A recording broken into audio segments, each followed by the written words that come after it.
of all the prayers to the great and glorious Master of Oddiyana, embodiment of all Buddhas past, present, and to come, the invocation composed of 7 vajra verses supreme.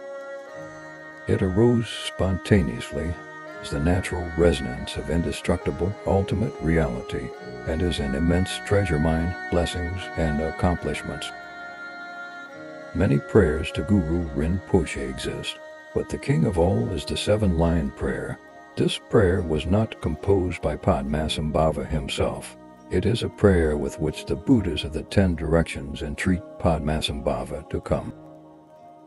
Emitted naturally from the sky when the blessing and wisdom of the Buddhas of the 3 times joined together, just like the Sole Heir of the Doctrine Tantra. This prayer is the source or the treasury of all blessings, all merits, and all siddhis.